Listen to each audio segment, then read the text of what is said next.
دا د اصول تخریج و دراسة الاسانید او صفحه نمبر د کې 59 تا او تاسو بعضو نسخو کې 63 دی. دا دویم کتاب دی تمیز الطیب من الخبیث فيما يدور على ألسنة الناس من الحديث. تمیز الطیب معنی دا دا طیب جدا کول د خبیث نه، هغه چې ګرځي د خلکو په جمع معنی د حدیث نه، چې خلک وایي دا حدیث دی اصل کې هغه حدیث نه وي. لکه په هغې څه نمونې مخکې ما پیش کړي دي. اوس دې کتاب مبارک لغونې مختصر تفصیل دا دی، هو کتاب مختصر من کتاب المقاصد الحسنه للسخاوي.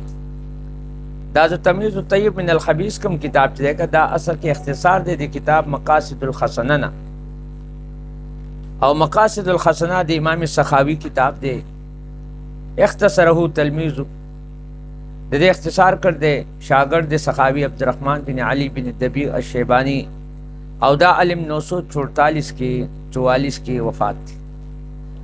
والمقصود باختصاره انه ذكر في كل حديث من اخرجه ومرتبة الحديث ولم يعرج على تفصيل الكلام عن رجاله او بيان سبب ضعفه او تركه.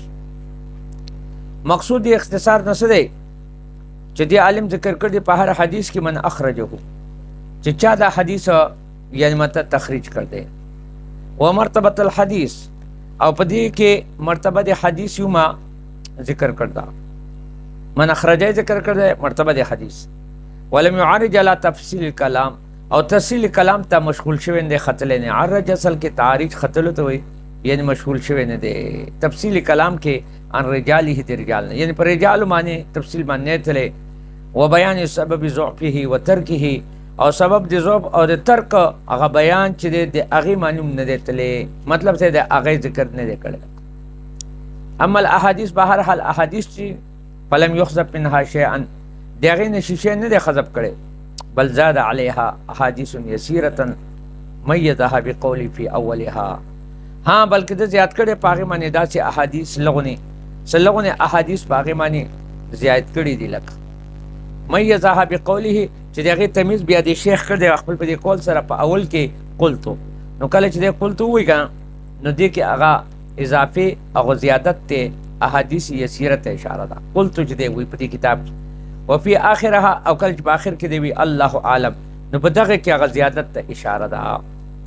نو دې ته کتاب تعارف کې چې دا کتاب په دې وزن لیکل شوی دی.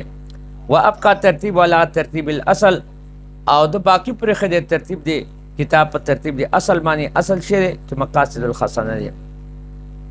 وغایته او زیات نه زیات من هذا الاختصار دی هذا زیات اختصار نه څه فائدہ ده، هغه تقریبه للطلاب خبر نږدې کولو سمجھتا دی طالبانو، کیونکہ لأن الهمم اسوار تمیل الاختصار ذکر دی خلق و همتونه او همتونه چې ګرځیدل دي چې هغه مایل دی اختصار ته. یعنی هر سړی دا غواړي چې مختصر کلام وي، ټو ډی پینټ کلام وي داسې وي کنه. و موفق فی اختصاره او د توفیق ورکوونکی په اختصار کې. ول کتاب جید مفید، خال دا دی چې کتاب باندې باس کې چې هغه جید دی، کره دی، مفید دی. یوتی زبدتا اصل کې دا کتاب ته برا کوي زبدتا نچوړ ما فی الاصلی. زبده اصل کې کوچو ته وي، مراد نچوړ دی، تا ته دا کتاب نچوړ راکې ما فی الاصلی چې اصل کتاب سخاوي. نو تمیز الطیب من الخبیث چې کوم کتاب دی کنه دا اصل کې تا ته یو زبده راکې یو نچوړ خلاصه لب لباب راکې. لكن المتخصص في هذا الفن، لیکن هغه سره چې هغه تخصص په حدیثو کې په دا فن کې نو لا یستغنی عن الاصل، هغه مستغنی اصل نوي، نو هغه به خامخا هغه اصل کتاب ته ځان رسي چې هغه مقاصد حسنه دی د امام سخاوي رحمه الله. هغه مستغنی اصل نوي اب اصل ګوري ولی اغله تحقیق پکار دی، دلکار دی، تحقیق دی. ولی اس فيه من الفوائد والنقاط العلميه والتنبيهات ما لا يوجد في هذا المختصر. ځکه چې په دې کتاب سخاوي کې چې مقاصد الحسنه دی په دې کې هغه فواید دي، هغه نکات دي علمیه او هغه تنبیهات وارننګ خبردارونه دي ما لا یوجد فی هذا المختصر چې هغه په دې مختصر کې نشتی. لکه اوس ورپسې بیا بل کتاب ان شاء الله ذکر کوو، کشف الخفاء ومزول الالباس اما اشتر من الاحاديث على السنه الناس. په دې به ان شاء الله سبا بل رباس کوو. الله سبحانه وتعالی دې عمل کول توفیق راکړي.